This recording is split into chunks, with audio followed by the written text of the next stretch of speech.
my name is Courtney Durazo, and I'm going to be doing the labeling lab for the skeletal system.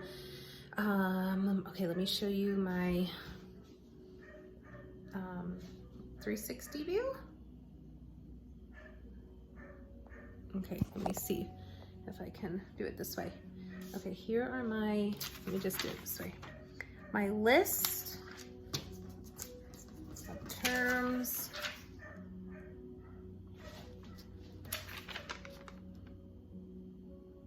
Okay, here's my table.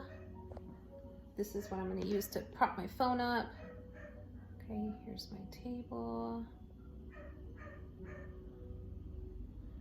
Okay, this is the back of the table. Doing 360.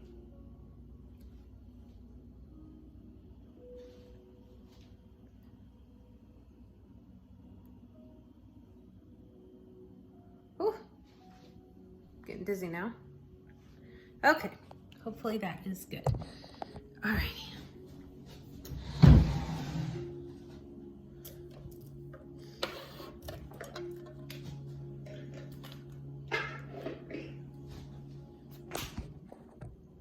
Okay, hopefully this works.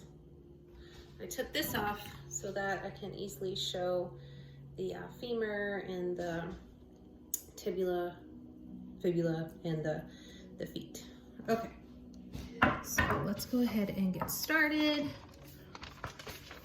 Which one do we have first? Skull. Okay, let me put these out so you can see.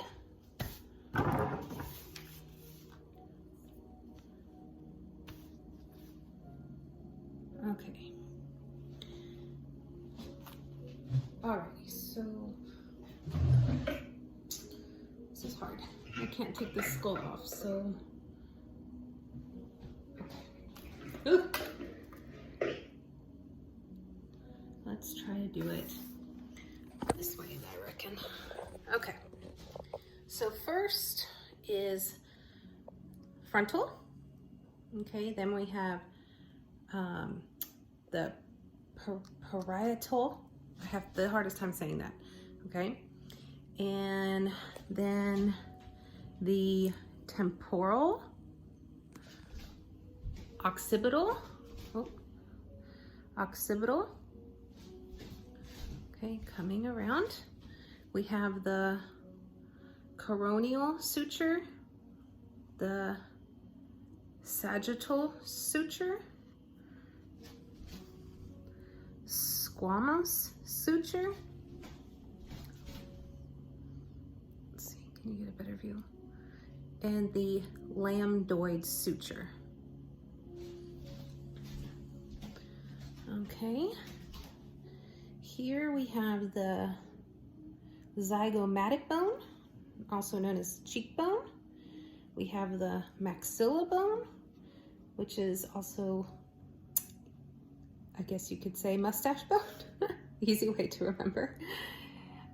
Nasal bone, the mandible bone. All right, this sphenoid bone. Okay.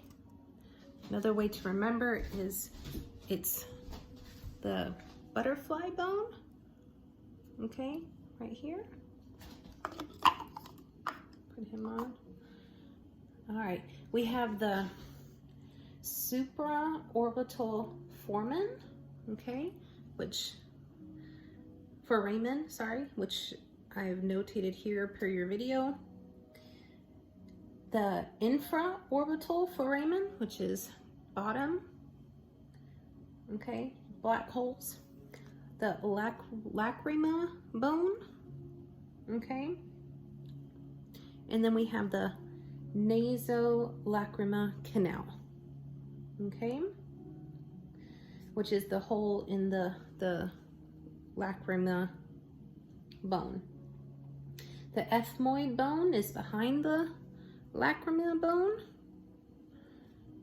And then if we open up the skull again, okay, we have the cristagalli. Can you see that? Cristagalli.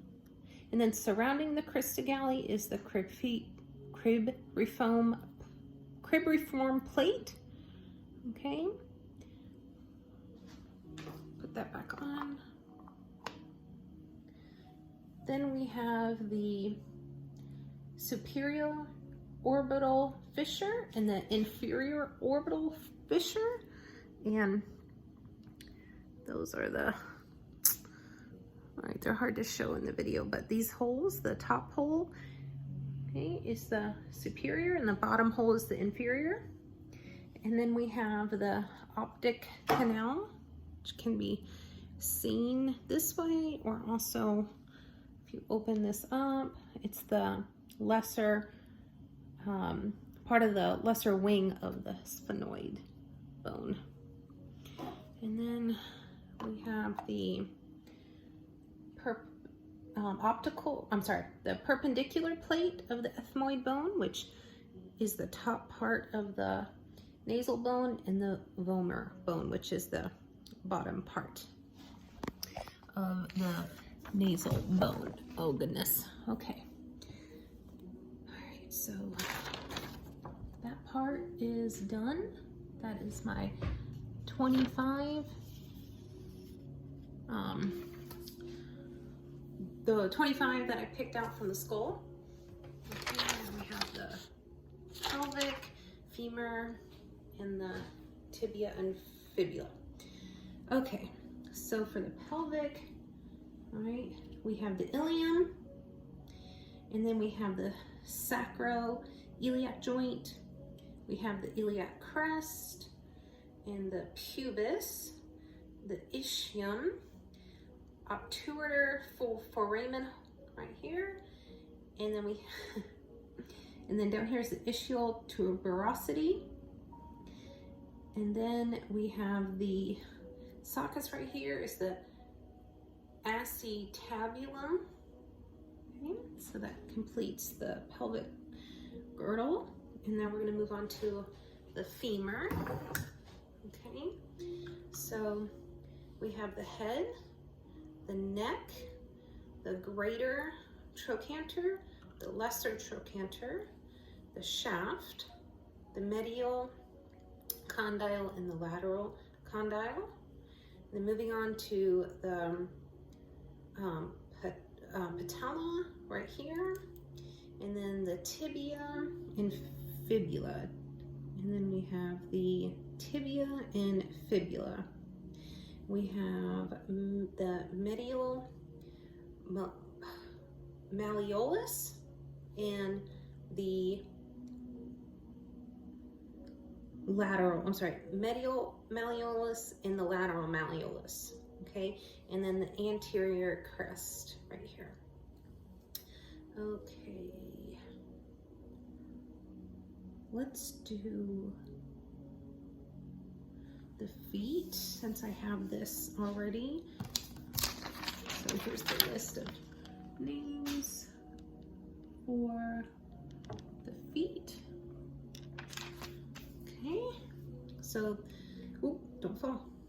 Okay, so we have the calcaneus right here, the talus. We have, starting from the midline of the body, the medial cuneiform, the intermediate, and the lateral. Here's the metatarsals and the phalanges. Okay, let's go on to the humerus. Okay, let me see if I can get this closer. Oh, okay. The humerus. Okay.